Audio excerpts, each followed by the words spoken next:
Did you start? Sorry, I'm sorry. Go ahead. That's okay. And I'm just gonna record the backup. Okay, because we don't want to lose this. All right. So it's my great honor and privilege to introduce um, the amazing, I think amazing, and someone I consider a dear friend, Wendy Stacy. So Wendy's teaches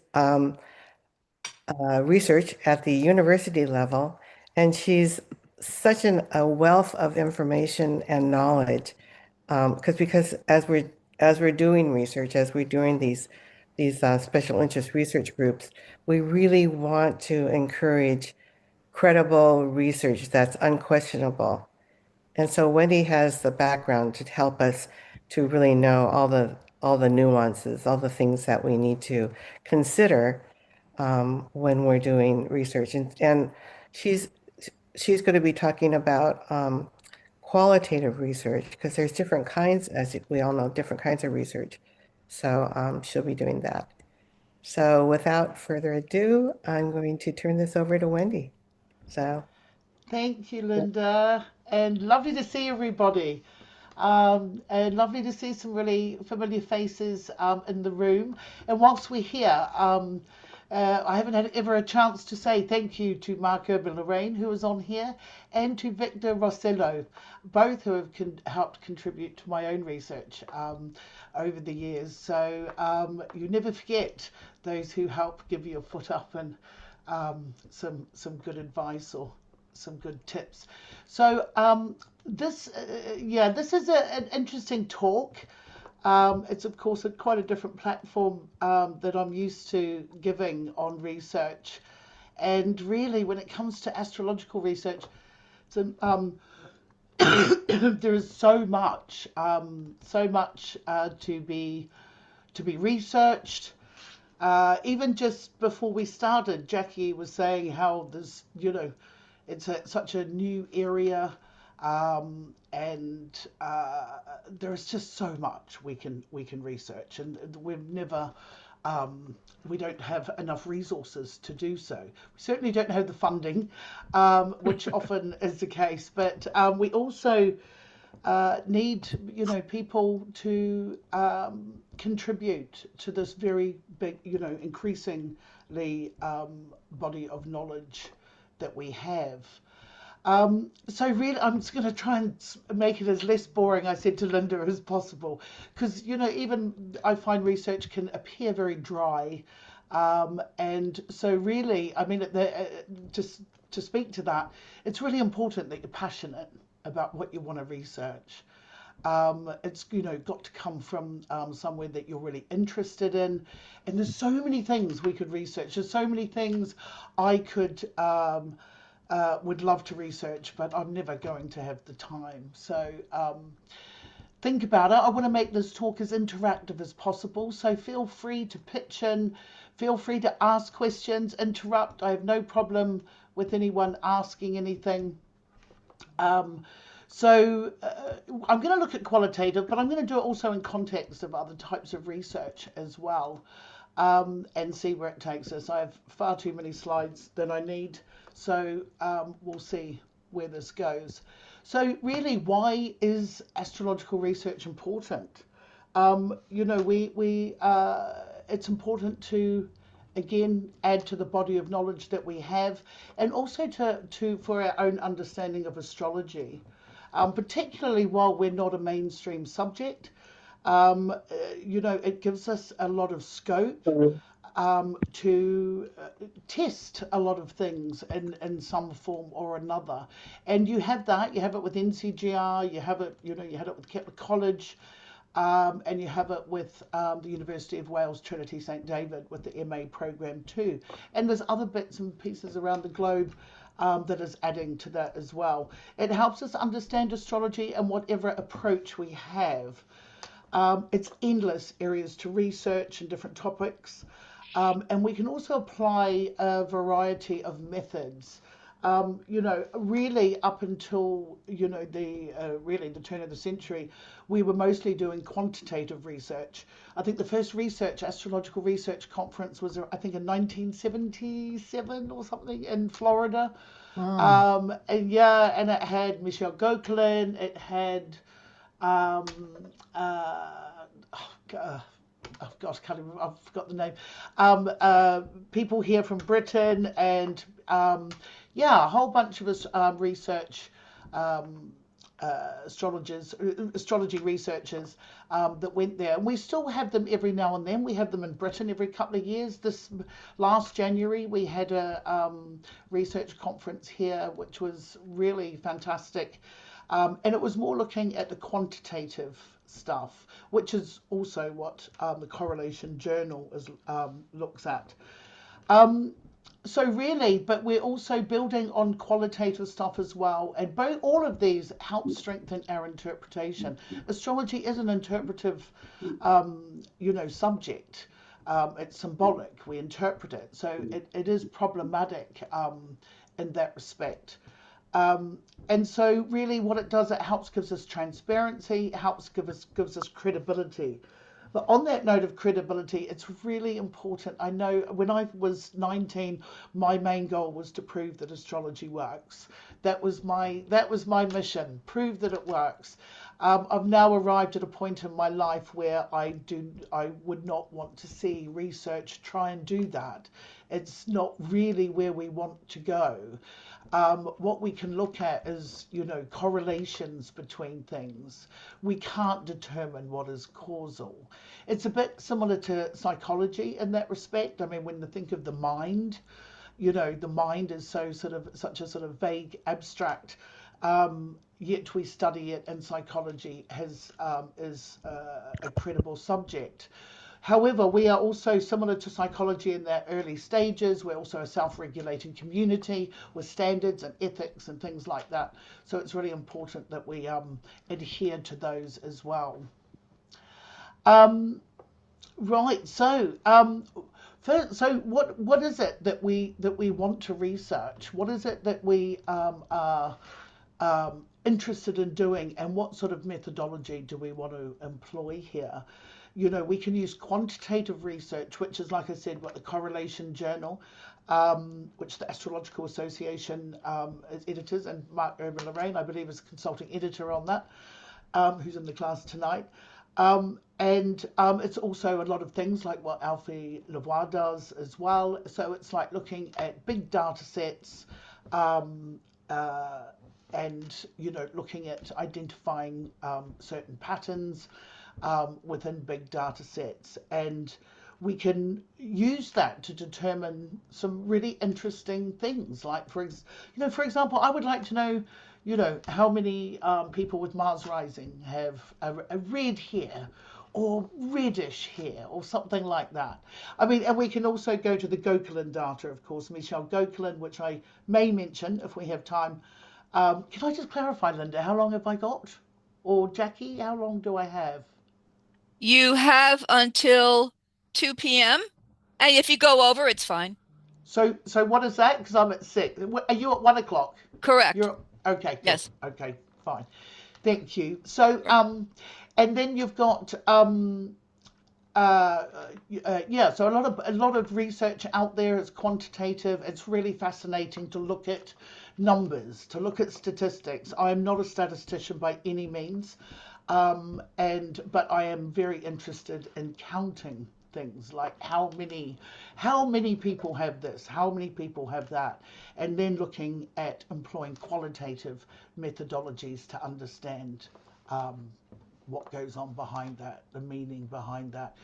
Longitudinal studies are really helpful for astrologers, and I don't know of any that are going on, but it would be a really fascinating area to look at. So you're looking at lifetime studies, looking at how things unfold. We can do that in hindsight, of course, and we do that all the time as astrologers, and we do it for the future as well. But it would be really wonderful to explore longitudinal studies for the future. Narrative case studies, there's a lot of these that happen at the University of Wales, looking at interviews, bringing out, the narrative from people, understanding meaning, context, life experiences, things like that to enrich the research. Um, and then, there's phenomenological research too. And as astrologers, we are insiders when we're researching astrology. So it's important to point that out and what that means and how that, the pros and cons of that sort of research. And I guess the value of different approaches. Um, it's it's there is a formula, I guess, to understanding what methodology to employ. But it's really important to think about what it is you want to explore. What is it that you want to know? Feel free for anyone to put in the chat box. Um, if there's anything in particular that interests them, I'm more than happy to sit, to make this interactive and think about what um, type of research one can do. Um, so it's important, different approaches to draw meaningful analysis and conclusions, of course. Um, it also adds to bridge between theory and practice. It's also important to see what has been done before, what has been written. That is usually something that would spark someone's interest, curiosity in something. And it's important for us as astrologers to be critical thinkers as well. So, the more we research, we can, find out things that we thought were universally applicable, but they just may not be. And as we go into research and more different research methodologies are coming through, and developing, there's a really interesting cultural understanding growing as well with particular research methodologies, particularly like decolonizing methodologies. This is very important, and it's really interesting to understand, particularly as astrologers, if you were to sort of, the fate and free will argument. It's really fascinating when you have someone born at one, like for example, a black woman in Ethiopia born at the same time as Prince William in England, and we have this whole, and how their lives will be different.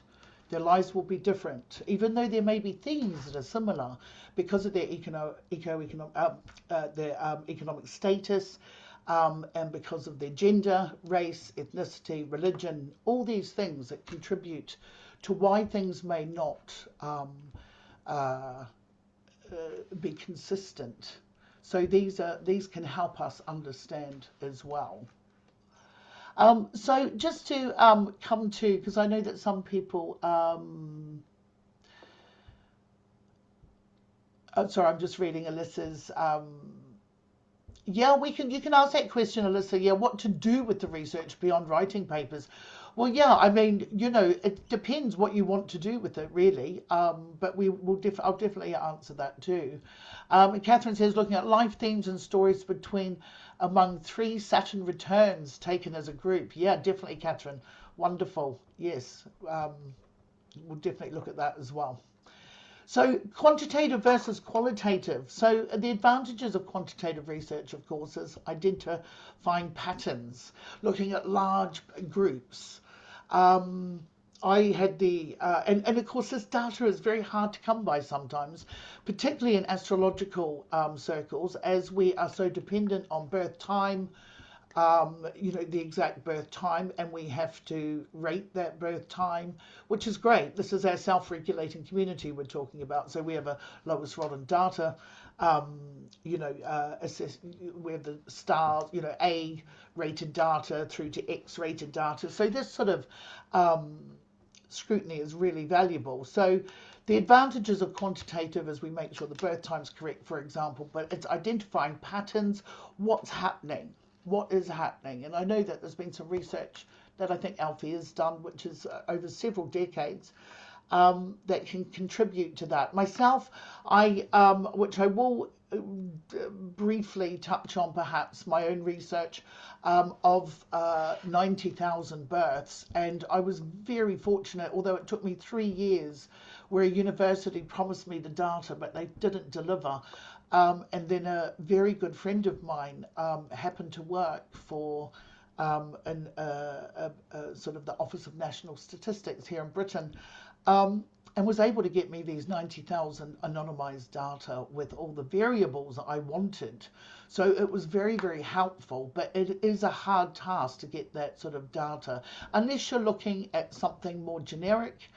Um, but it's really helpful. It can identify correlations, for example, planetary placements, timing, frequency, and it can produce substantial results.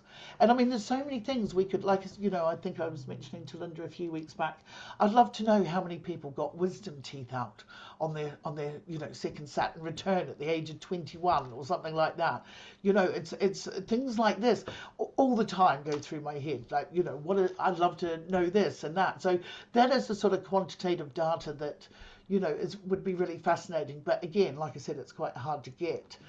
And the advantages of qualitative is that the difference here is that qualitative is not statistical like quantitative is. Quantitative is purely statistical and number counting. And qualitative is through other methods of interviews and questionnaires and focus groups, observations, things like that. So the advantages of that is it captures a lot much deeper meaning. It captures lived experiences. So it's much more contextual. And you'll get some information from some interviews that will be consistent or not with others. And it's really interesting to break that sort of data down. So you're looking at things like psychological impact or indeed even sociological impact as well.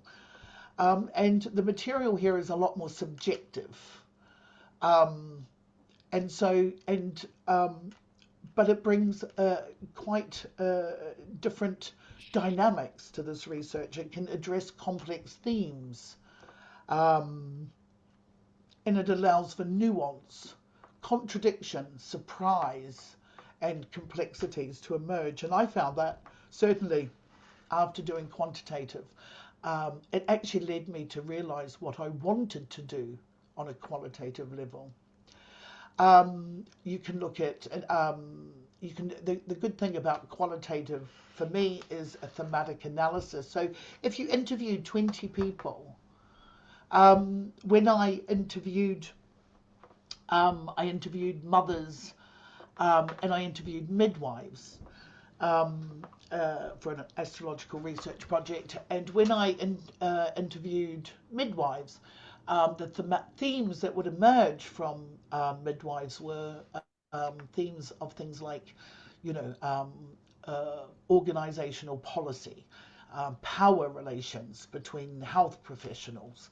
These are the sort of things that come up. And so you can see what the experiences of these particular midwives are. But then, of course, they would differ between employed midwives and independent midwives. So the themes will differ. And this is where that sort of nuance comes in. And when I interviewed mothers, what was really fascinating for me is, particularly as astrologers, there's certain keywords that sort of come to mind. And when I interviewed mothers who had given birth, and I was asking them about their experience of that birth, the words that came forward, I mean, in my own head, were incredibly well, Virgo, which is something you can't say to a university, of course. But, like things like every time I'd interview a woman, they'd say, I wanted to make sure that the birth was organized. I wanted to make sure that the birthing suite was really clean. I wanted to make sure that the doctors were doing their job and everyone was in the right place at the right time. And so this was very surprising to me. It's not what I expected. I was expecting more words like power, control, coercion, agency, autonomy, things like that. But actually, I was getting all these other words. And then the surprising finding, one of the there was many surprising findings for me, was that this was not necessarily about control. It was actually about organization. And this was also the generation that wanted to know what sex a baby was going to be before it was born. Not just because, of course, we had the ultrasound technology to do so. But because mothers wanted to organise for the baby to be when the baby's born. What colour should we paint the nursery, for example? It's a very, these sort of things come up. And qualitative is similar to astrology. It's interpretive. So and it's important also to see the reflexivity involved in qualitative research as well.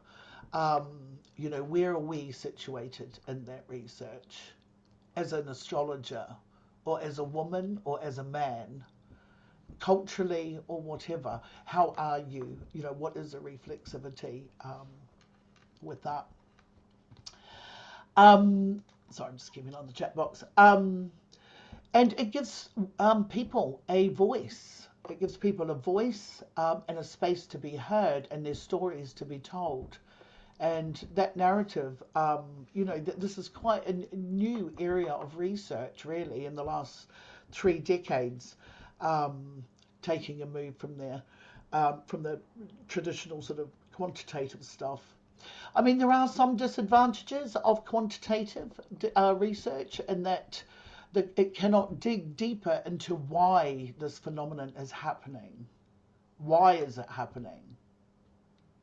So my own research on days and times of birth, it could tell me what time babies are born, and it could tell me what days and times and all that on a data of 90,000, but it can't tell me why.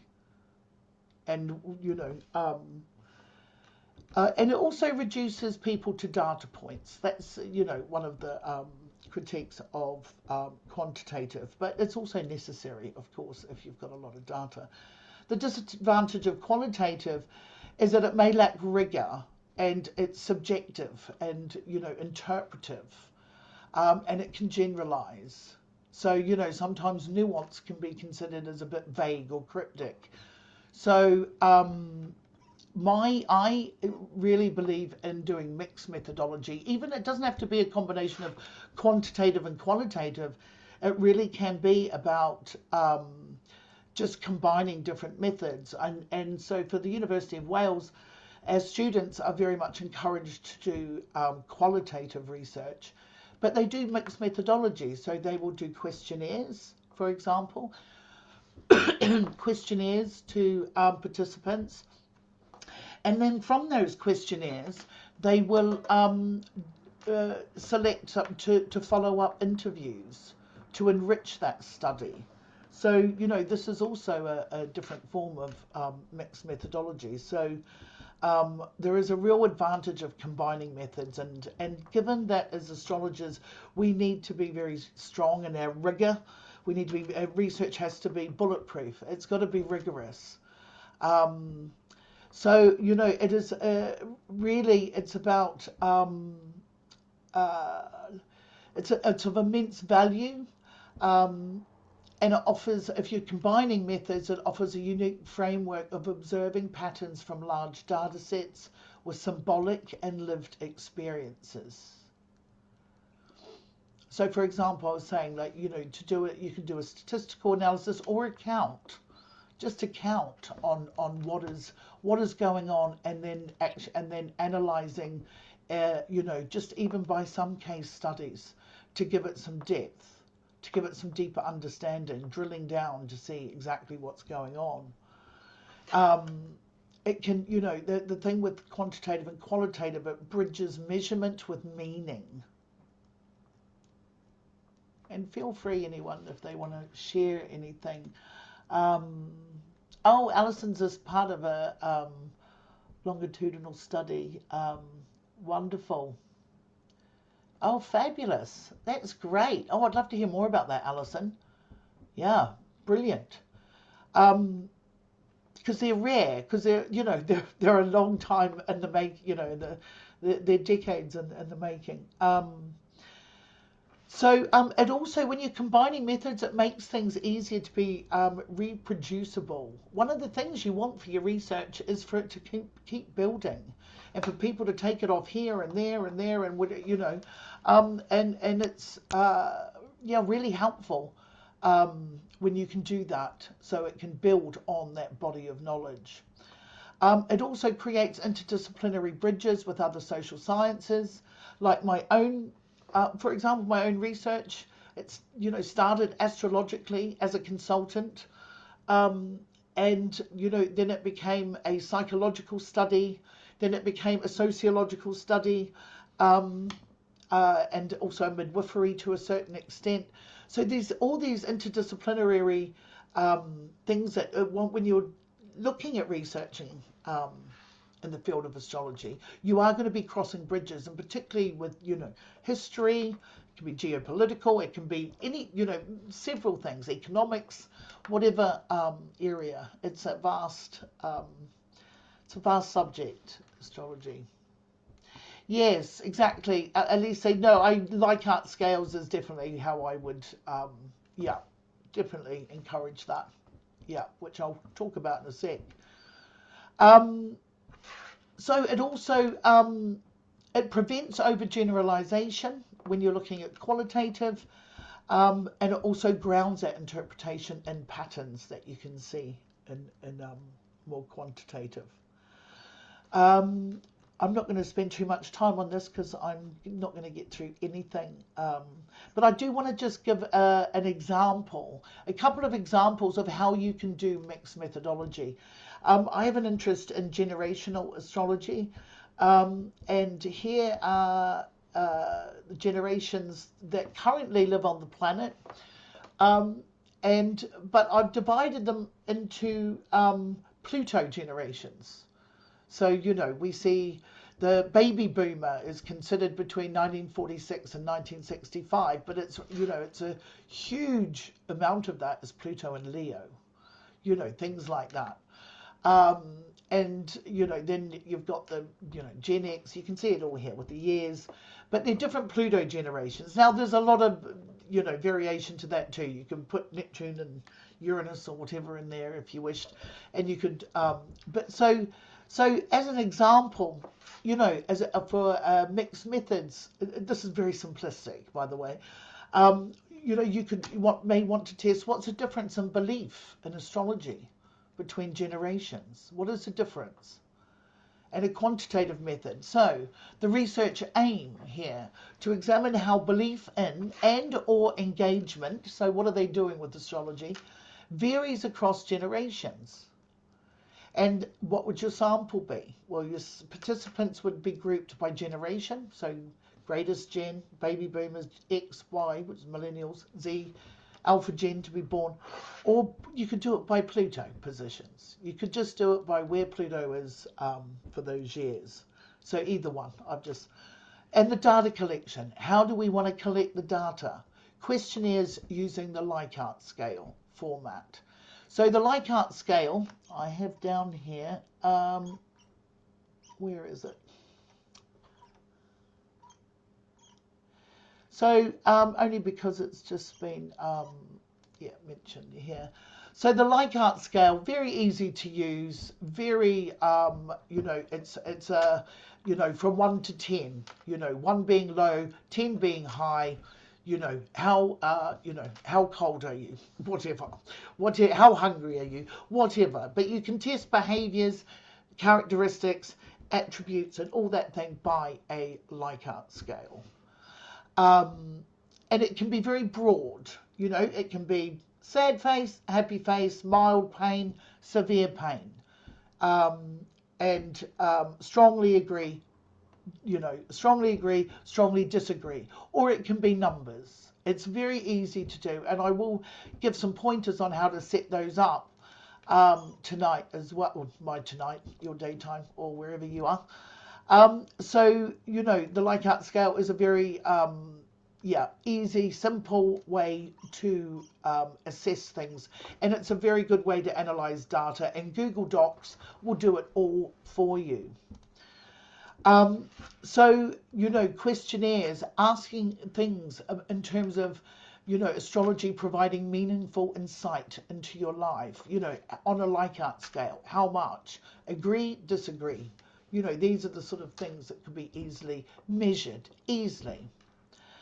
Um, uh, you want to know how many people use astrology to make decisions, perhaps. You can formulate your own questions. These are just very random, but they're just examples.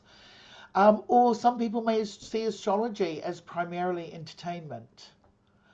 And then frequency measures. What is it? So you need how often astrology is consulted in terms of assessing here the engagement with astrology. Is it daily, weekly, annually, sporadically, never?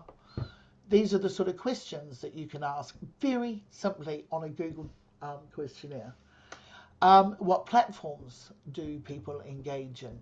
These are just very simple questions. Books, astrology classes, TV, radio, apps, social media practitioners, NCGR webinars.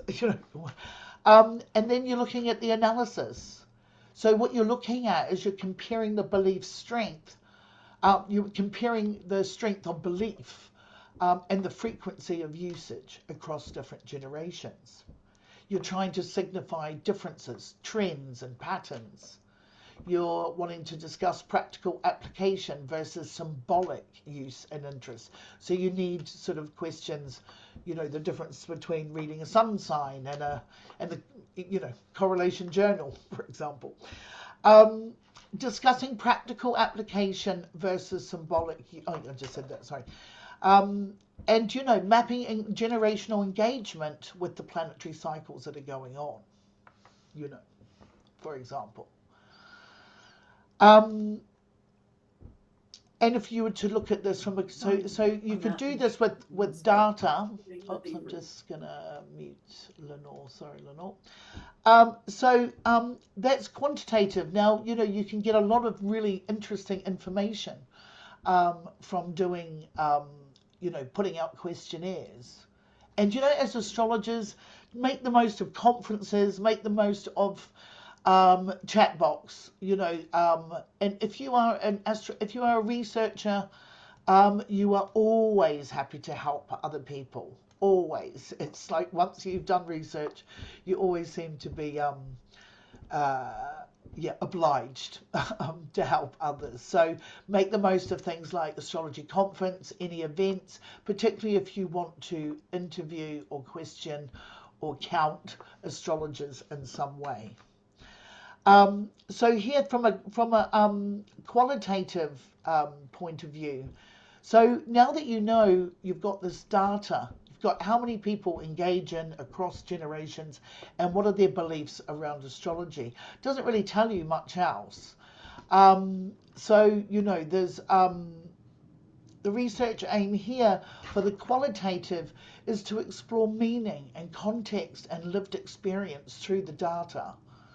And so what you can do is you can do interviews, in-depth interviews and focus groups within each generation or Pluto signs, whatever you're looking at. I quite like the Pluto signs. Excuse me. And you can do that to add or to help drill down what you've learned from your quantitative. You can ask questions. Why is astrology important or not to you? Why is it? And what you're trying to you're trying to hear what people are saying in that, so you can see if any themes are identified. When did you first discover astrology? What is your historical background and what you believe? These you may be questioning people who jump from one belief to another. You need to ascertain that. What is your process of deciding when to or not use astrology? All these questions cannot be answered by a Likert scale. These involve open-ended questions or space for people to talk.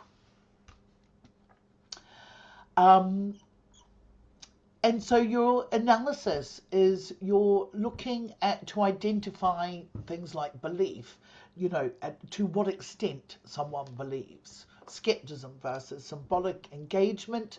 So are they looking at sun sign columns?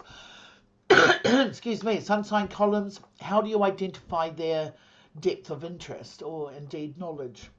Their dependency on it. Some people are dependent on sun sign columns. And how is that generational? How does that split between generations? What is the difference between social and cultural narratives?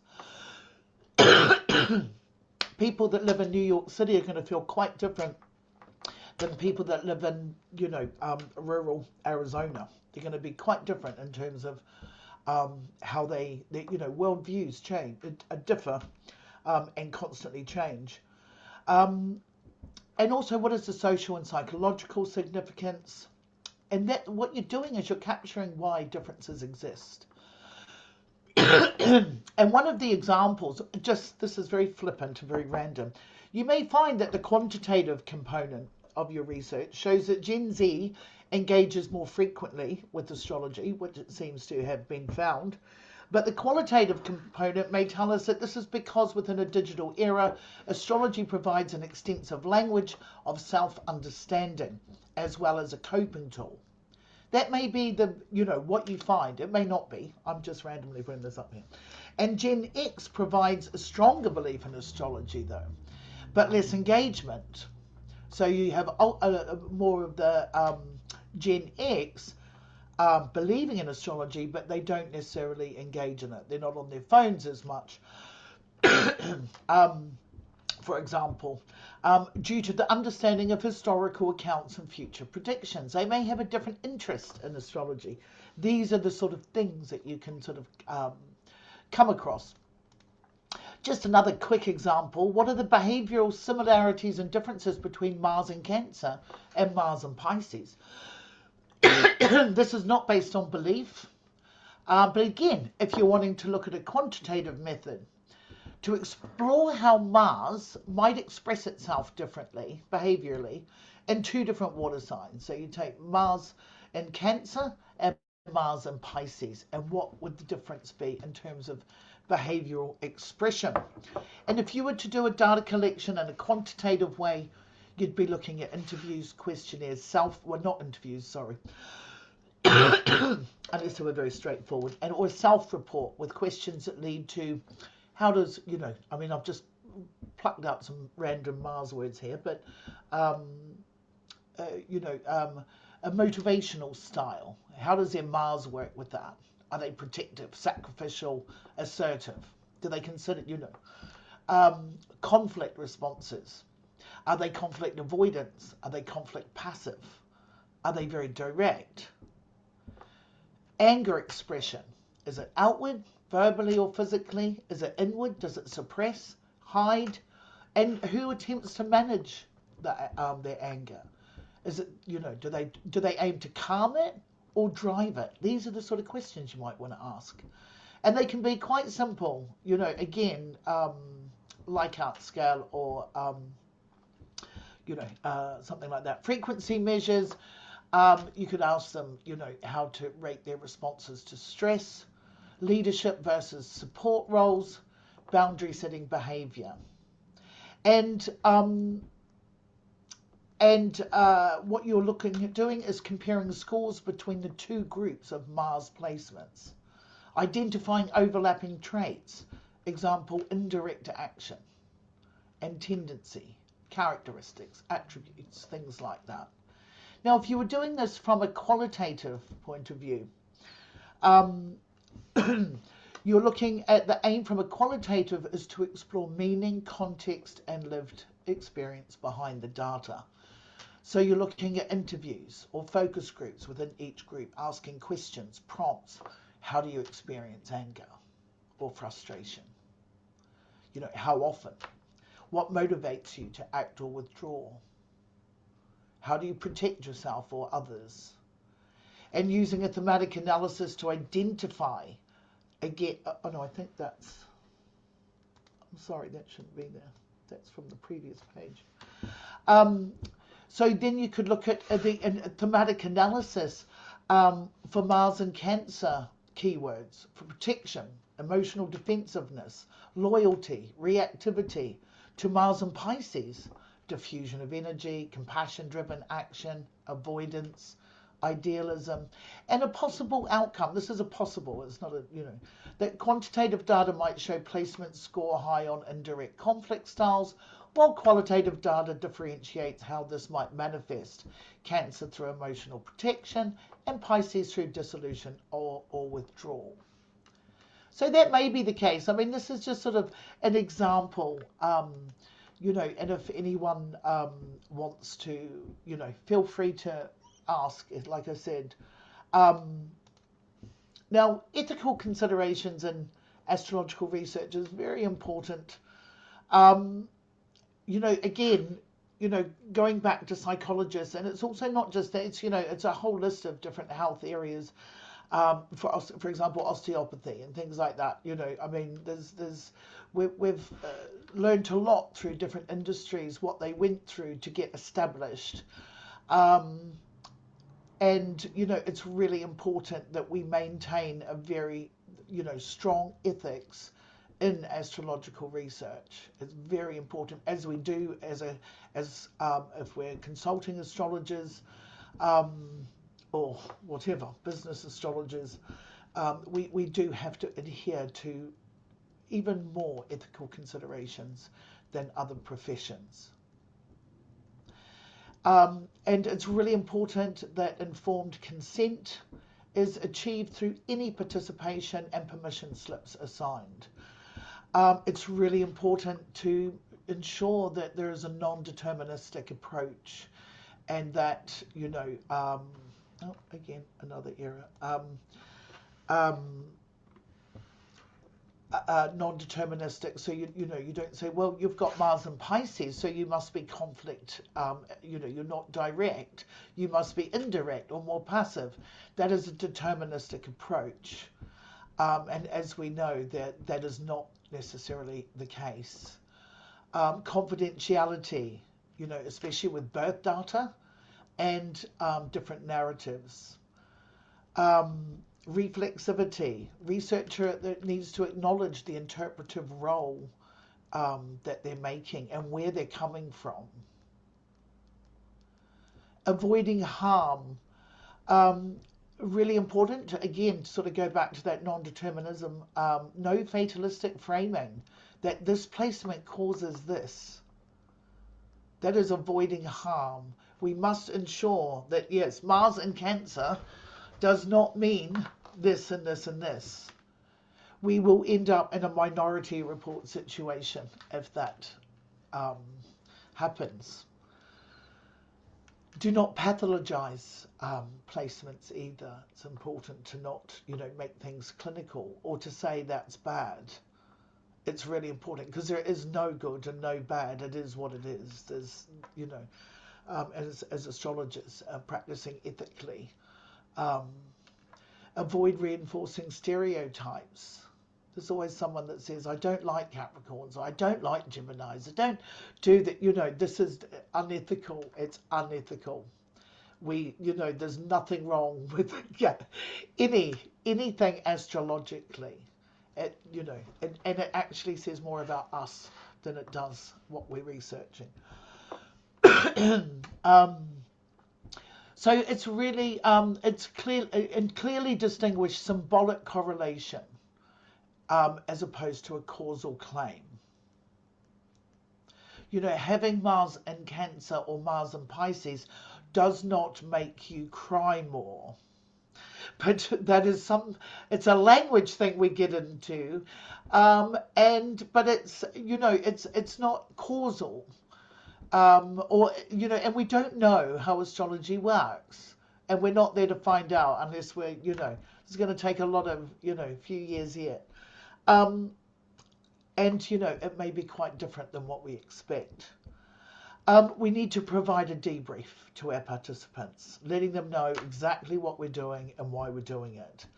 Anyone should be able to allow to withdraw from any investigation at any time. Confidentiality needs, I've already said that, that a pseudonym will be used or a code. So, sometimes people just rename, and it needs to be very important that the person cannot be identified.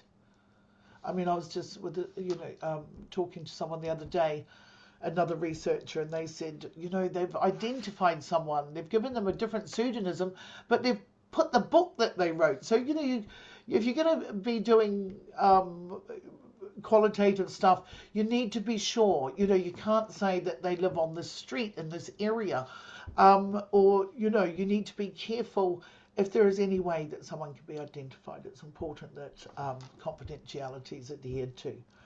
And of course, data security and archiving. It's really important that we keep our files encrypted and data protected, in order to meet with the requirements of the Data Protection Act wherever you are, and the GDPR at regional and national levels. And it's really important too, if astrology can be, researching in astrology can be really easily transported to other disciplines. This is really important.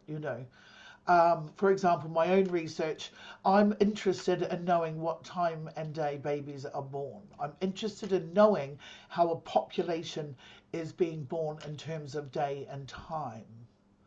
So, I'm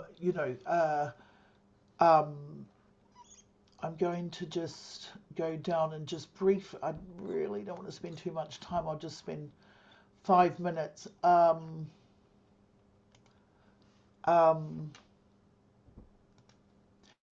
This is research into days and times of births. You can look this up. It's on Google. It's on astro.com. And it's on the Astrology podcast. And yeah, you can get all that information from there. And it might even be on my website as well, I think.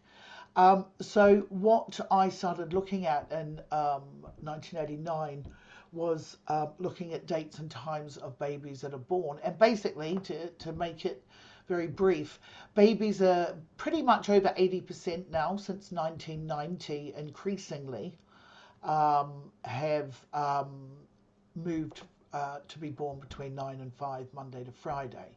So, of course, that has many astrological implications.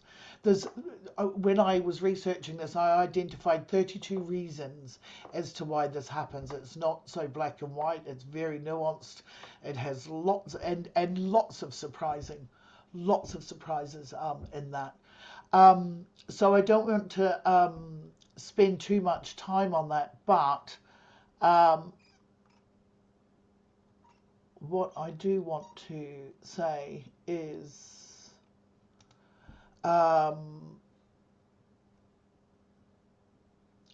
that when you have 80% of a population born, so from a quantitative perspective, I want to know how many babies are being born, and that is now over 80%. It's actually about 82%, I think, as even natural births are now given.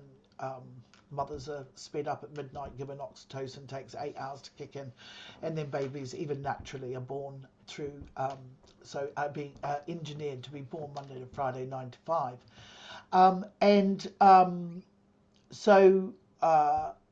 What is interesting, what I discovered is, what I had a real interest in is that there was this thing about the Sun, Mercury, Venus. If you're born Monday to Friday, 9 to 5, you're going to be born with the Sun, Mercury, Venus in the top part of the chart. And then when you sort of drill it down even more so, most babies are born around 9 o'clock. This is 90,000 births. And the hour of birth and elected cesarean section is pretty much between that 9 and 10, which translates astrologically to 12th house suns. And there's absolutely nothing wrong with 12th house suns. But when you have an incredible amount of the population being born with 12th house suns, that's fascinating. Really, really fascinating. So, I'm not going to go into too much of this either, but what I was interested in so I wanted to do this from an astrological point of view. Then I realized I could do it from a sociological one. I can do my degree was in sociology. So I was fortunate enough to be able to put this into a research project that looks at this from a sociological perspective. What does that mean? What does it mean in terms of hospital policy? What does it mean in terms of health professionals, women, coercion, things like that. So And so, but you can do this with a lot of astrological questions. You can do this, you can reshape it. And that is when you can get that interdisciplinary approach. You know, I really would like, actually, I'm going to go down. I don't know if I have this. Oh, no, I want to just see if yeah, I mean, sorry, I'm just, yes, this is what I want. So this here is the only study that's been done on children born by emergency cesarean section. So very important to note that this is post-labor. That definition no longer exists, but it did in 1997. And so this is not about any elected cesarean, and there's nothing wrong with cesareans either, by the way. This is not anti-cesarean or anti-intervention.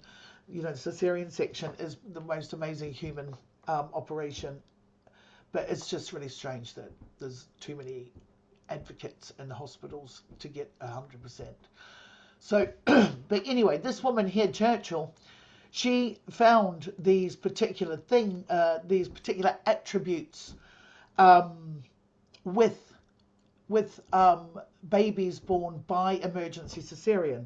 Now, this was never followed up, this research. There's very little information on the data, how it was collected, how it was analysed, who her target group was, who she even wrote this for. So, you know, it's really important that something like this can be built on. And this is really how I started my research. And it had a more psychological lean to it. And I will take it to, I will do a psychological research project on this data that I have on children that are born as emergency section post-labor. Because as we know as astrologers, for example, when we're looking at the birth, and this is how I came to do my research, I wanted to confirm that I was dealing with the right birth time. So I would ask questions about the birth itself, the nature of the birth. If you've got a client coming to you with Pluto on the ascendant, you're probably going to have an assumption that something happened at that birth. And quite often you might be right. Sometimes, not always, but, you know, and so when I used to always I used to use solar arc directions to quickly assess if I was working with the right birth time. Yes, no, Emily, I don't agree with a lot of these things. No, exactly. No, and don't be put off by, no, and this is why things need to be reproduced as well. Yeah. No, I don't agree with a lot of this. But there's some astrological signatures that may that may meet this criteria. Like, you know, not to say that, you know, and I really don't want to make assumptions here either. You know, but there's some things that we can measure.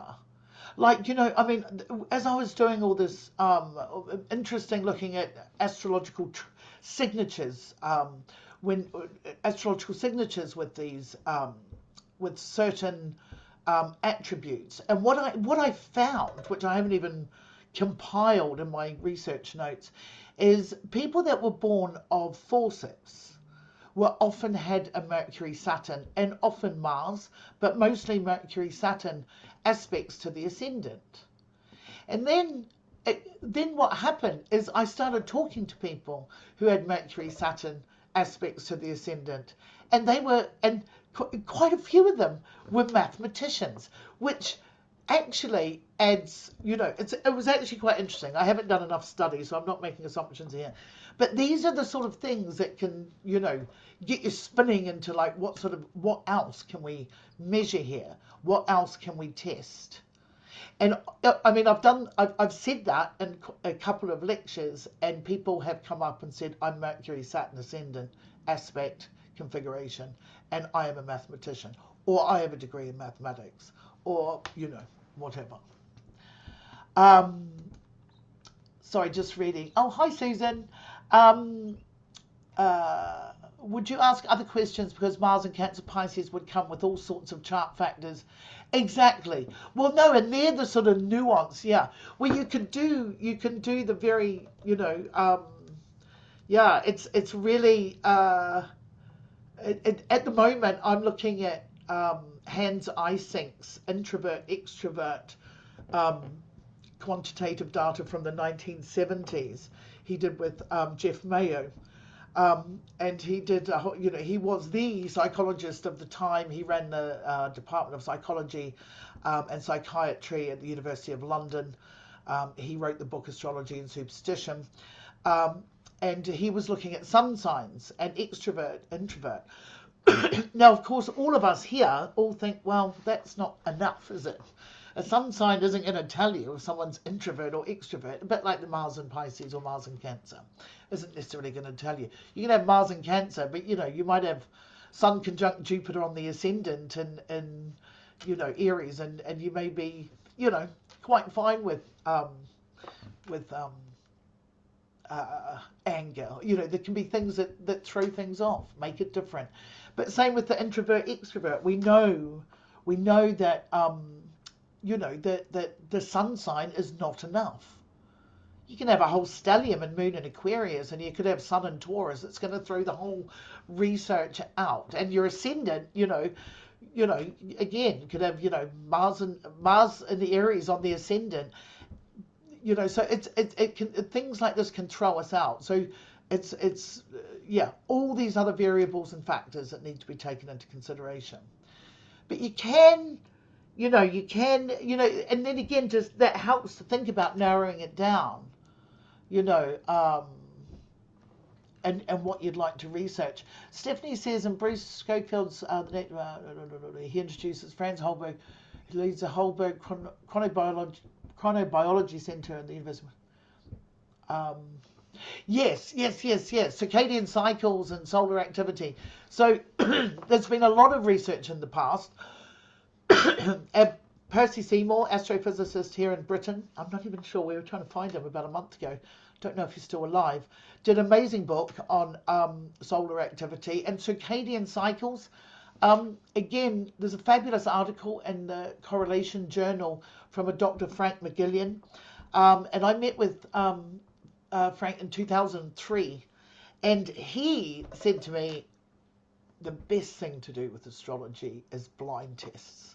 And I so agree. I really agree with him. Blind tests are great. You can. It's very easily managed. Again, I would love to just do a blind test with 10 astrologers, and you've got, say, 50 charts and 50 occupations, and they have to marry up the charts to the occupations. Now, astrologers, that is a blind test. They don't know who the person is. They have no idea of their background. They're purely looking at a chart, but they would have to be a consistent cohort. They'd have to be sort of from the same, uh, perhaps, because, trying to take into account all those other social factors um, can make it difficult. But even narrowing it down to 10 occupations and 10 charts.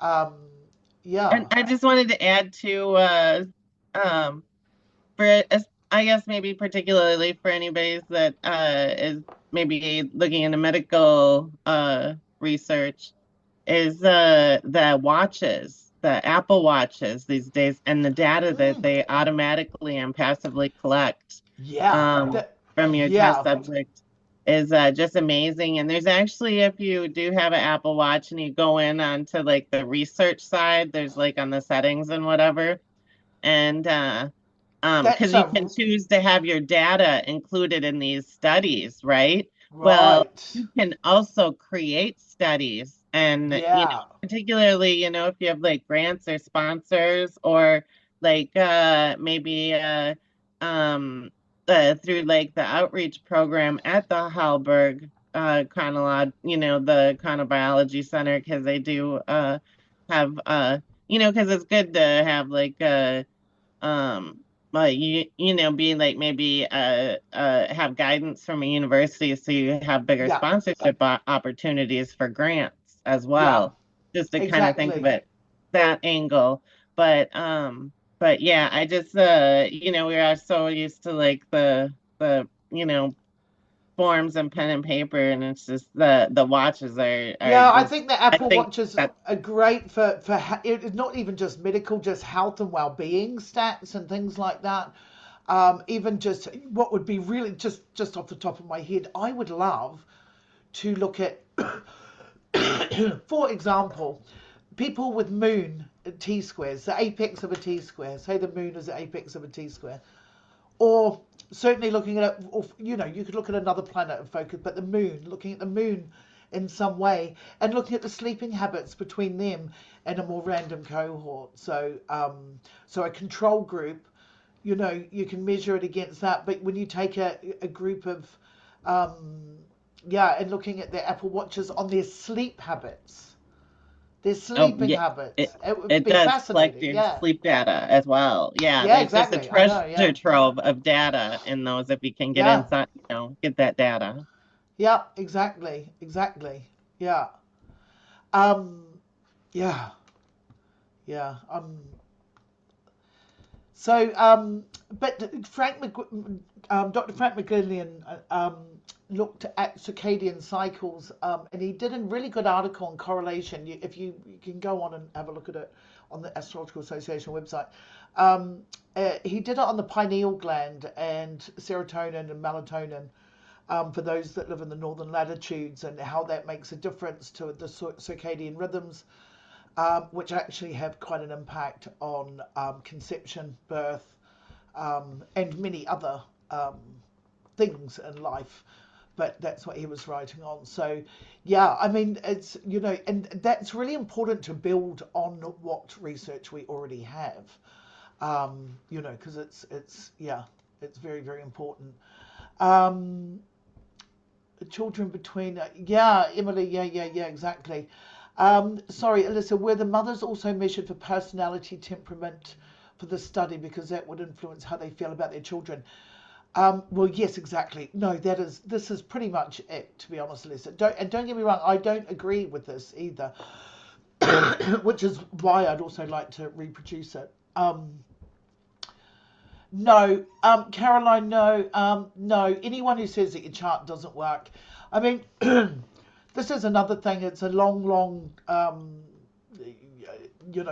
that came about from initially Michel Gauquelin, but then he did a U-turn on that. He did a complete 180. I don't think anyone that is not born, however way they're born, does not mean that their chart does not work. I don't agree with that at all. um, and neither Michel Gauquelin did say that. He said it lost its hereditary cosmic imprint, but then he backtracked on that when he was challenged by Jeffrey Dean and said, yes, of course. But then he made up things about hereditary and things like that, which I also disagree with. But again, Gauquelin's work though is the biggest body of work in terms of quantitative, which I encourage everyone to read. The Tenacious Mars Effect by Aaron Kenneth Irving, and Dr. Sweetberg Ertel. So it's a very good book looking at, for example, genetic factors, hereditary factors, occupational and character traits. So I haven't got time to go into that because I've run out of time, but I'm just going to keep going for a few minutes. Mark says, Francois Gauquelin's quantitative work on patterns showed, yeah, right, okay.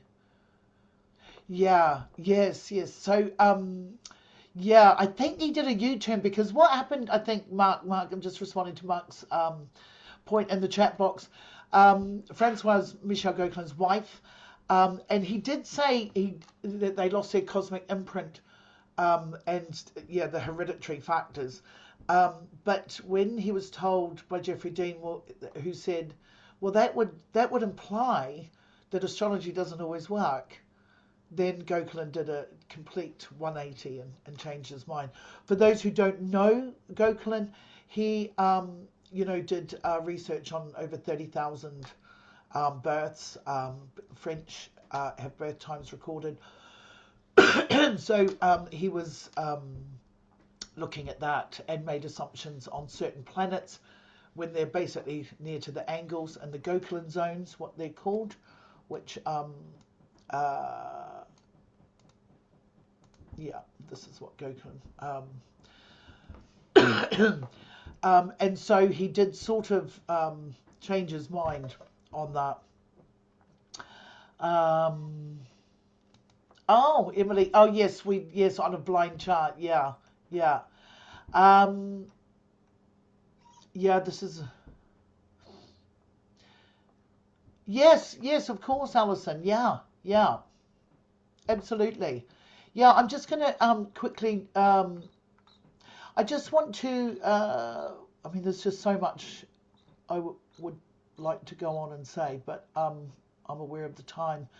This is a SERG that I'm doing with NCGR. Does the time of birth reflect the nature of birth? And this is really where we came out, where we started. Like, what are we trying to achieve?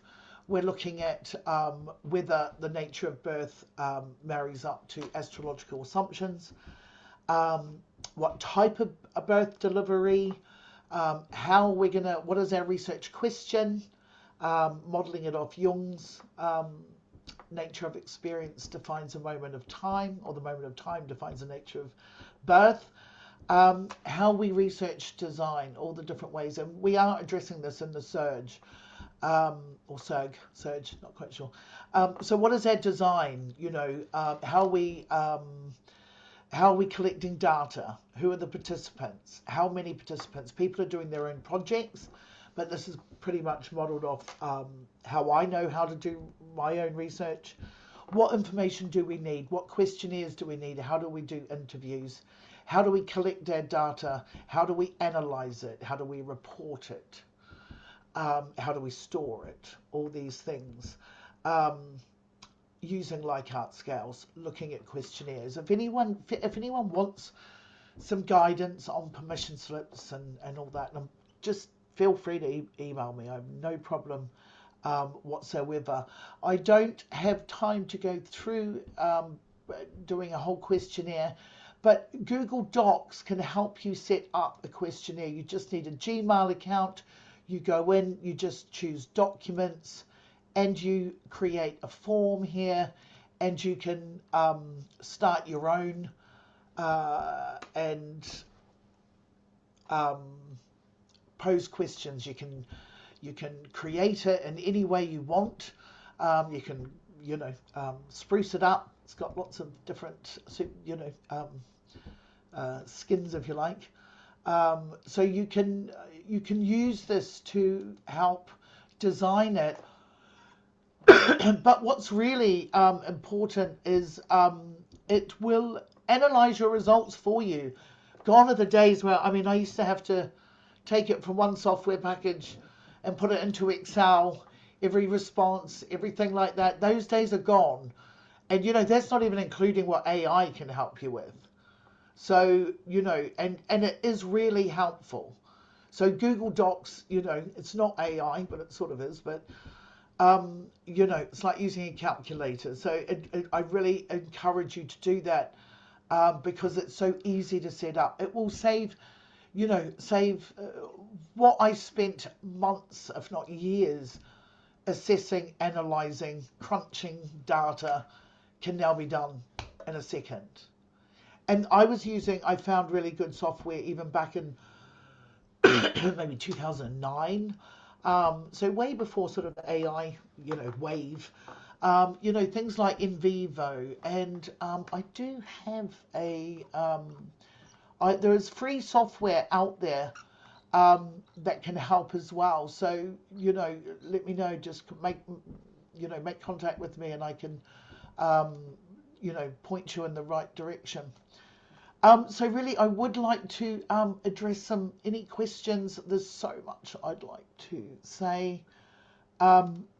Really, just last 2 slides. Tips to research. Include your reflexive account if you're doing qualitative research. Ask yourself if the methods you're employing are appropriate. Interviews, questionnaires, focus groups, all these different ways to do it, all the different ways to observe and absorb and collect data. As astrologers, we need to make sure our analysis is more rigorous than everybody else's. We have to, unfortunately, just be so much more mindful because of the reputation of astrology, if you like. Would it have had, and do a pilot study. Always do pilot studies, or send it to friends that are researchers to ask them. One big thing for me, which I really bent on about all the time, is make sure you include as many demographics as you possibly can. The most regretful things I have in my research is not asking or having the very data, even the 90,000. I don't have nationality, I don't have race or ethnicity, I don't have religion. So, that would actually really create a fascinating sociological study in itself and an astrological one. So do include as many demographics as you possibly can. Age, really important. And is it going to contribute to an existing literature or body of knowledge? So these are the sort of questions you need to ask yourself, and really the sort of the final considerations. What interests you? What is your passion? The approach should guide what you're trying to achieve.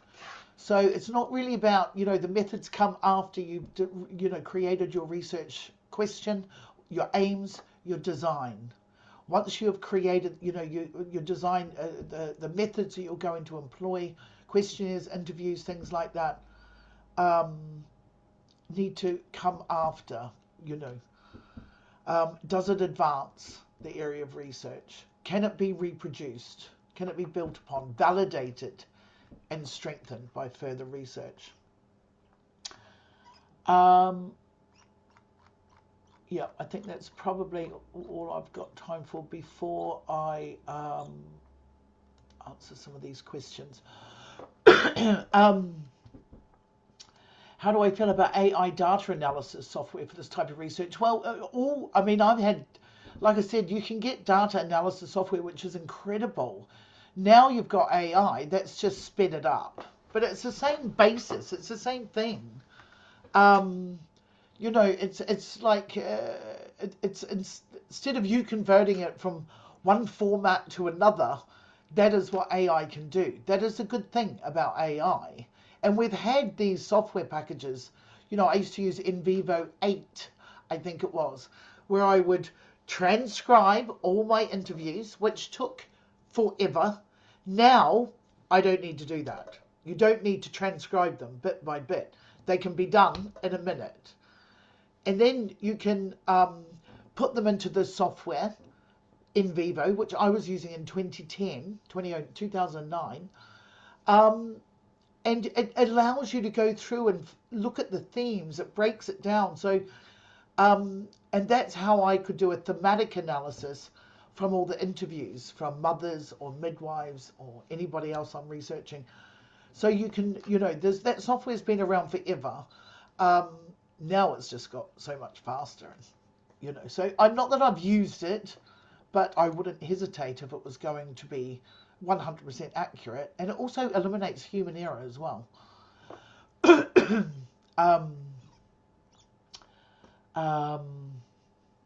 Lindsay, feel free to continue with your book. Cool. Okay, cool. Quantitative. Yeah, it's important. I think bridging quantitative and qualitative is really, really valuable. Really valuable. Even triangulating, using a different source as well to build upon, to give your research more credibility, to take it from another angle, which is what triangulation would do. So, all these types of research are incredible, as are blind studies and longitudinal studies and things like that. So I would highly recommend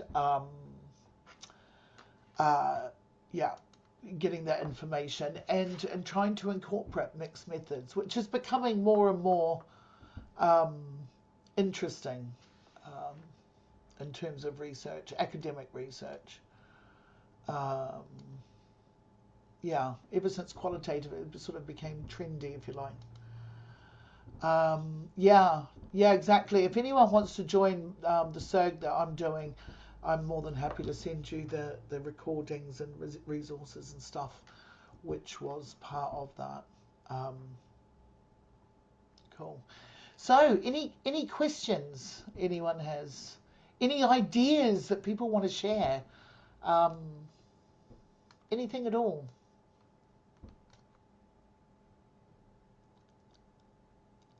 Emily, I'm looking. It looks like you're trying to unmute yourself. Are you or Yes, getting? okay. I, Uh, uh, I do a research. I get that I have to open some other doors because the 400 people I have in my data are people I did assist in their process of dismissal. But it's very interesting that you say, look at the global data in the way that the um, the organization who is covering our mission have their data, and that's the whole data. I have only my part of it, so I should include that. That's very interesting. It didn't pop up in my opinion, because it was more to the astrological aspect than to the social aspect. But what is interesting is I assisted people of all over the world, but they did work in Paris. That's the difference. So the right, area of working is very clear, but there are people of all over the world right, because, like in Brussels, like in London, people of all over the world work at that place. So you have, I have to translate that also in my that analyze. all, yeah, yeah, So your yes, presentation gave quite some other aspects, which I know, but I wouldn't have translated. yeah, right, yeah. Well, I had a student at Wales, and she was Chinese, and she translated her work twice. Yeah, she had to translate it from Mandarin to English. So she got someone else to translate it, and then she translated it as part of that process. You know, because it builds on that whole research process, and translation is becoming more and more so. Of course, yeah. Yes, That global data becomes, imagine tapping into everywhere, and yeah. Mm, but I did speak 2 years ago with Robert about it, and he said the difference is that you did meet all those people. right. So you have their story behind it. Yeah. It's not quantitative data, it's qualitative data. Lovely. Yeah, and But you've I got quite a have bit to, of it though. Yeah. yeah. Yeah. So So that. Yeah. And have you explored it? Have you analysed it? Have you? Sorry, Carol. I'm just going to mute you. Sorry. So have you analysed it, and have you reported it at all? well, I Anything? did Or you? analyze it, but I didn't report it yet Right. because that's the point. But for instance, in dismissal, Saturn plays quite a place more than the moon or the sun. It's very Right. interesting. Right. Fabulous. Thank you. That's really interesting. And I want to come back to Catherine's question at the beginning. Catherine, you said something about the three Saturn returns. Sorry, let me just go back to what what did you say? Sorry, Catherine, can you? Oh, looking at life, you're looking at life themes and stories between and among the three Saturn returns taken as a group. How fabulous is that? Do you want to? say something about that? Because that's great. I was telling someone um, that I went to a play, the Saturn Return play, um, and it was of three generations of men who were having their Saturn return. It was quite extraordinary. Yeah, I've been collecting information over the years, and enough that I would love to do a more in-depth focus group yeah, for, qualitative for the stories, because I've seen enough to make me think that it looks like, themes that can also give, information about purpose in life. And when I compare the Saturn returns, the developmental trajectory of the person's life against, for instance, Eric Erickson's developmental model of life stages right, and right, Ptolemy's model of life stages. It's very right, interesting. I've got some of that too. yeah, And I'm noticing these themes that appear. And now I've got more people who, like myself, are getting older and they're getting close to their third Saturn return. So I'm acquiring more third Saturn returns. So we're able to look at all three together and see if there's patterns looking back over the important life events right. and also the dreams, because people have a tendency, I've noticed, to have important dreams that they're more likely to remember around significant Saturn cycles. Oh, that's an And so interesting I'm one. including that too, Yeah, and the planetary times of the dreams as well, using planetary times, mm, planetary hours. right. Yeah, how interesting. So I'd love to do a group on that for NCGR or for one of the Yeah, research groups. I yeah, think it'd be really interesting. yeah, it would be. Yeah, we people live longer. Ptolemy's, life development grid to planets was very brilliant, particularly considering it's thousands of years ago that he did it, and it went to age 67.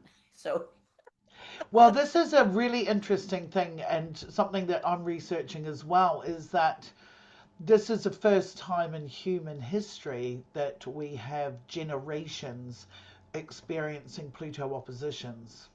We have never had that in history of humanity.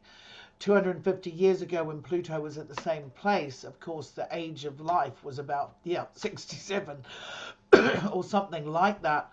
And of course, there would have been one or two beekeepers, I believe, lived to the ripe old age of 100 back then. Um, but they were. It was rare. It was rare. It wasn't a normal thing. But now it is normal to live to, well, and at 80s is not considered old, and so and now we're, because of Pluto's elliptical orbit, because it spends more time in signs like Cancer, Leo, Virgo, spends less time in signs like from Scorpio to what is it, Aries, I think it is.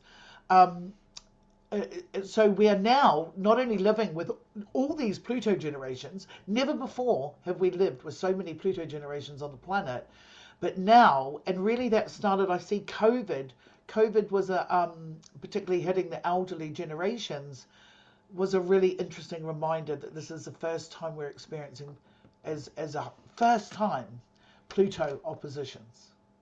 So this is new. So I think it'd be really fascinating to do a research project on those, because we've never had a narrative from a cohort, a generational cohort, of what that might feel like. But COVID was a damn good example of letting us know how it felt when you were elderly in every corner of the world, irrespective of culture, religion, race, gender, whatever, So this is, I find this really fascinating, and it's only going to become more and more.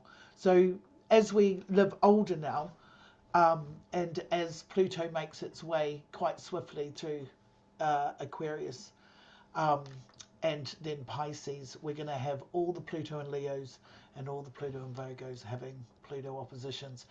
What does that mean? What does it mean psychologically? What does it mean sociologically? So there's one for anyone who wants to go out and do some really, interesting interviews with people having that, I you think know. it interacts with what I'm doing with that third, Yeah, yeah, that yeah, third with the Saturn third one. return. And Yeah, well, I've also the not taken a Uranus. look at it before. You're the first one that's said anything. I'm very excited by what you're Yeah, saying and the yeah, interaction between it. Because, Saturn is that, that we got to do our Saturn, and then we get to, to really do the Pluto, to really have the awareness, I think, yeah. No, I think it's yeah. great. And also looking at the different research, different um, sociologists at life stages and stuff like that. Yeah, Yes, I've yeah. incorporated Eric Erickson Yeah, because he was one of the few life stage theorists for a long time that yeah, did anything beyond the 60s, yeah, yeah. right? And that's interesting. And I've got There are a some few generational books. What is it? The big one of yeah, that has some mm, yeah, I can't remember what it is. Sorry. Yeah, no, that's interesting. I've got a couple of Saturn returns generational ones in my family, Catherine. So let me know if you need some data. Yeah. Wendy, let me know if you think of that book. Yeah, it's oh yeah, if you ping me straight after, I'll know exactly. I'll Yeah. just go on. Yeah. Eric Erickson was the first one Mm, who had the breakthrough of not only studying multicultures, which is very in the 1940s, very unusual, but he also had the breakthrough of going through the whole life cycle, because before that they thought growth and development ended at childhood, at about 18, right. and so they didn't study growth and development in adults. Yeah. Yeah. So he Well, was such a breakthrough that way, right? And he mm, had those last two stages, the midlife stages, is generativity versus stagnation. How perfect is that? yeah. When you think Yeah. of the age and Yeah, when you yeah, think what yeah. And Saturn's the doing, different parallels associated with Saturn and you think but of what like you Saturn, say, the what third Uranus is one, doing. Yeah, yeah, the at that third one, age, right? Uranus return, Neptune opposition, Pluto, well, not, yeah, Neptune, Pluto opposition, and potentially Neptune as well. And Yeah, the of course. Uranus opposition, Yeah, for the midlife, right? And then you yeah, had for yeah. the last For stage, 42, he called it integrity versus despair. right. So when we think of people like one of my Interesting. mentors was a psychoanalyst who knew Jung. He was a protege of Jung. Right, He saw wonderful. patients till he was 102. Yeah, So he had integrity and that excitement in life. He died at yeah, 104. He stopped seeing patients, yeah, right. How fabulous is that? right? Yeah, yeah. And I mean, so there's I've a got lot to be said about that. Yeah, yeah. yeah. So I've, And I've collected some celebrity charts too of celebrities who openly talk about their lives. And yeah, like Paul Simon's coming up, getting close to his third Saturn return. And his last album was very much about that, about his struggle with the divine, because he'd always been either an atheist or an agnostic.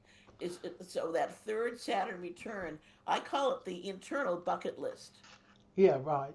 right? Yeah, yeah. Fabulous. Well, the fact that there's even a third Saturn return is again this. It's the same similar thing, isn't it? It really is paralleling.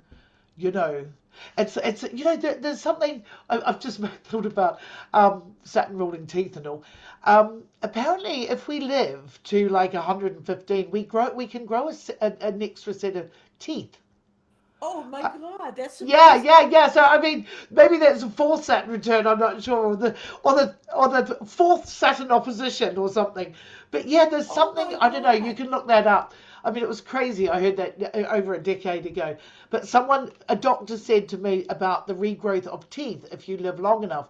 So maybe, just maybe, if you get a Pluto return and a third Saturn return, Pluto opposition and a third Saturn return going on, that this would be, yeah, skin regeneration and new teeth. That Yeah, that is a trip, because as I yeah, it go is. back over my life with every Saturn opposition, I've had the same tooth give me problems. Every opposition Saturn. Right. Yeah, Yeah. No, it's fabulous. It's fab. Well, I think I would love to do research on dentistry and Saturn, transits. we should do Yeah, it. Maybe we should do the group together. We yeah. should hit Well, the well, Pluto thing, the dentistry Saturn and is. the Pluto. Yeah, I'd yeah, yeah, love to do that. yeah. That would be too much fun. It That would shouldn't be be legal. great. That'd be so much fun. It shouldn't be legal. You know. Well, that's the thing about research is you've got to make it fun. I mean, I actually had to go and see a coach before I embarked on really getting into this research about 25 years ago. And I had to go and see a coach. And I remember her saying to me, what's stopping you doing this? I said, oh, I'm not sure. She said, what color is it? I said, really brown or grey. I said, and I had to put, and I learned at that moment, that is the thing. You need to be passionate. It needs to have color. It needs to excite you if that is what you need. I also need to be methodical. I need to be practical. It needs to be useful. So it depends on why you're doing it's important for everyone. Why are you doing the research? Why are you doing it? Um, you know, Absolutely. I agree with you.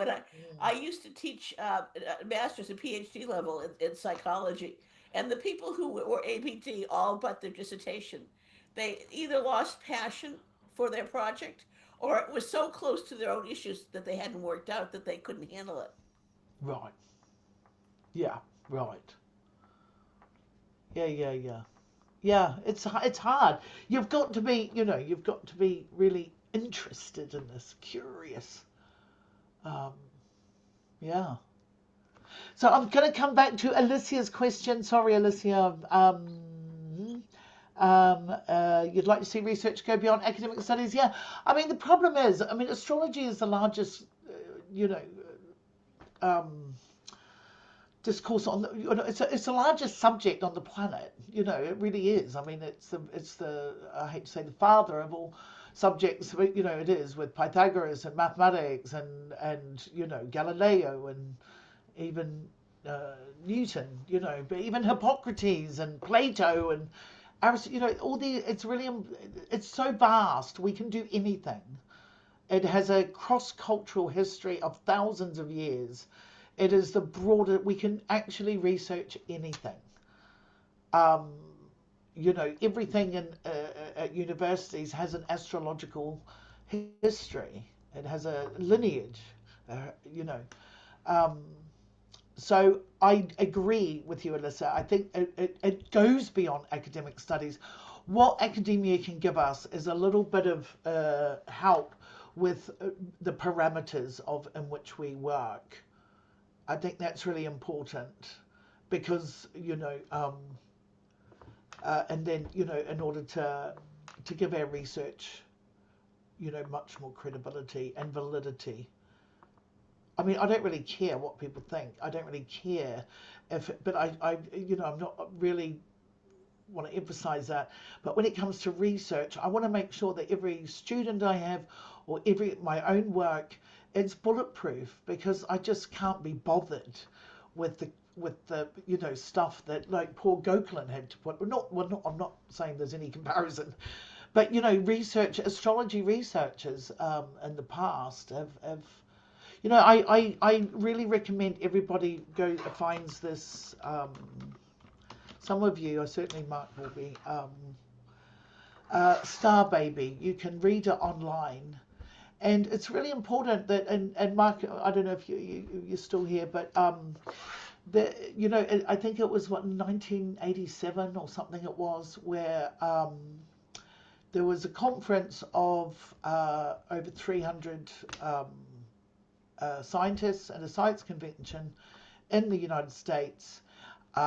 And basically, PsyCop, um, an organization that was set up to uh, basically challenge anything astrological or anything paranormal or anything like that, pseudo science, whatever.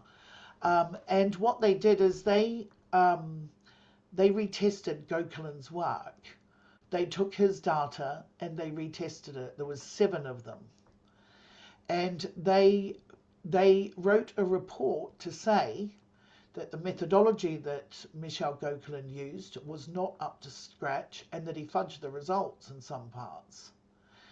Now, it was on that basis that Psychops went to this conference in America. I think it was 87. I could be completely off with the year. Yeah, Mark was there. So correct me if I'm wrong, Mark. I'm not sure of the year. Where something like 285 scientists signed a document to say that astrology was not recognized as a science. Carl Sagan didn't sign it, not that he believed that it was, but he didn't believe they had enough evidence to insist that this was signed. But on that basis has created so much, I can't tell you what that did, but even in New Zealand, where you're originally from, it is on that basis of that document that no astrologer can advertise. They must say for entertainment only, purely based on that psychop. Now, what happened is Star Baby was written by a man called Derek Rawlins, and I'll just put that in there. But it's a very chewy read, but I think every researcher, oops, that one, take my cap off. Every astrology researcher should read Derek Rawlings' Star Baby, which is one of the 7 guys from Psychop that retested Gökelin's data. He came forward and said Gökelin didn't fudge his results, we did. And admitted to completely fudging the biggest data in astrology. And Derek Rawlings wrote this Star Baby. It's a really hard read, like I said, but he admits and says, I'm sorry, we were wrong. We weren't wrong, we misbehaved. We were, they should be academically shamed for this. This is so bad that the biggest, and so hence out of that, the tenacious Mars effect, which I also encourage people to read, to give you some background to that. But it, really did, it really stifled astrological. It on one hand, it, persisted, but, it's always been on the defense. Quantitative research has mostly been on the defense. This is another reason why we need to have very rigorous research. So we do it properly. We have it's bulletproof. It's, really rigorous. We come from different angles. Even a, multi-researcher, would be great. That would be something the NCGR would be, Thank you, Mark. Yeah. I didn't realise Urania Trust published it. Oh, that's cool. Yeah. So yes, I encourage you to look at what's been researched. You can also look at, I don't know if it's GCSA, Southampton University. Oh, sorry. Has a few has abstracts from every single one of astrological research that's been done. There is a red-headed study done out there. Oh, you can't find it. Star Baby, put Derek Rawlings in there. I read it, I think I got the last hard copy years ago, but I found it online. I did find it online years ago. It was on there to read. Oh dear, they've taken it down. Wow, it was up there for years and right up to a couple of years ago. Okay, well, when I get my books out of storage, because I moved house a while back and haven't finished the room, I will scan it and put it back up.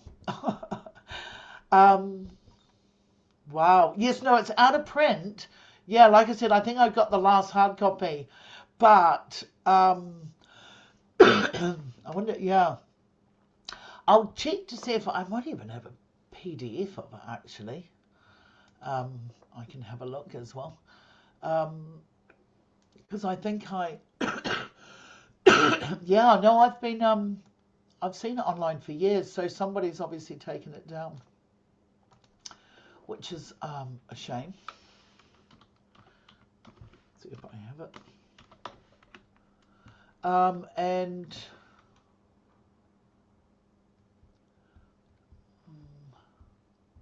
No, but there'll be some parts of it I have, I'm sure.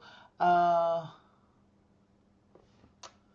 oh, the AA has it in the AA library catalogue, or it might be an article written on it. Um, okay, well, I will try and. Yeah, there is. You can. Oh, brilliant. Thank you, Mark. Excellent. So, yeah, I would encourage you all to read that and look that up. That will give you some insight into sort of. We're no longer really up against that, but it will come back. I've been involved in many marathons, particularly with Deborah Holding, on people trying to make ridiculous, make astrological research ridiculous. There's lots of. If you read Nick Campion's latest book on history, he gives a good account of what happened when um, the Astrological Association website was hacked by Dara O'Brien and Brian Cox. Um, with all their followers, and so it can get messy out there. So oh yeah, I found it. Here we go. Let's just see. Yeah, the Cura website, of course. Here we go. Here we go. Right, I'm going to put this. Yeah, it's the Cura website. Oh yeah, Kai already. Oh hi Kai. Kai is always ahead of everyone and getting links up there. Thank you, Kai. Fabulous. Um, yeah, yeah. So it's on there. You can read it. I knew it. Yeah, it is a very funny read, but brilliant. Okay, guys. Well, I probably should let you go. I've gone nearly an hour over time. So thank you, Victor, and it's lovely to see you again. I think of you, yeah, at times very fondly, Victor. So thank you. Um, And thank you, everyone. Thanks, everyone, for your contributions. Catherine, Alyssa, and Emily, and everyone.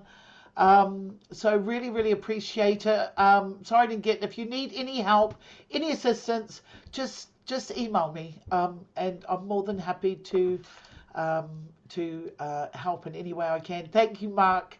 Thank you for coming. It's been a long time since I've seen you, so it's lovely to have you in the room. Thank you so much. So thank you, everyone. Thank you. Thanks, Mark. And thank you, Jackie and Linda. Thank you, Wendy, so much for consenting to do this and for sharing your vast knowledge. We're very Yes, Wendy, you really gave us a great deal. Oh, thank you. Thank you. Oh, yeah, sorry. Oh, poor Catherine's asking. You can go on my website or you can just email me. Is Kath? Yep, she's still there. Yep. Brilliant. Okay, thanks, guys. Take care. Bye-bye. Bye. Bye.